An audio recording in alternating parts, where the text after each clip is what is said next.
Hello everyone, welcome back to the UltFone channel. Have you ever needed to repair or update your iPad due to some malfunctions? This video will teach you how to put your iPad into recovery mode for repair, applicable whether your model has a home button or not. Before we begin, let's first understand what recovery mode is.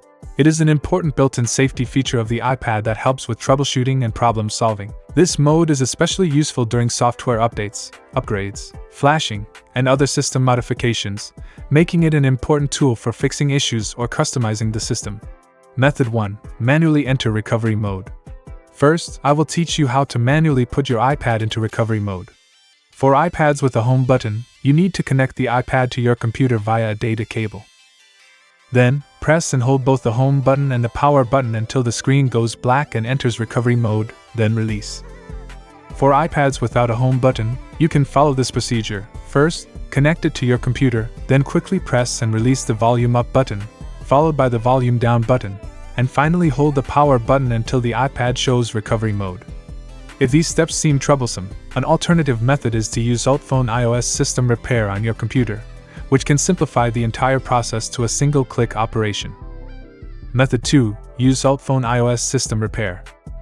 If you want a quicker and more convenient way to put your iPad into recovery mode, I recommend using UltFone iOS system repair's one-click entry. It is an iOS system repair software that can solve over 150 system issues without losing data. Common issues can also be fixed this way, and you can find the official UltFone download link below the video.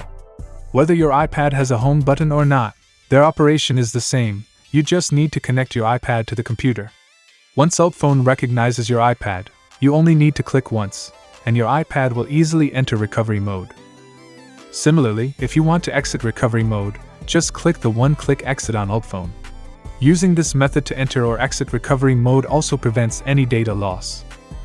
When your iPad is in recovery mode and you want to fix it, you can also use UltFone's standard repair feature to resolve iPad issues without losing data.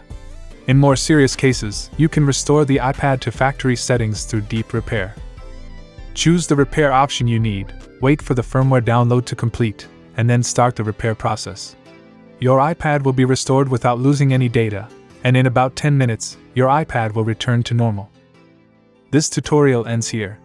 If you found this video helpful, please consider liking and following us. Thank you for watching, and we look forward to seeing you in the next video.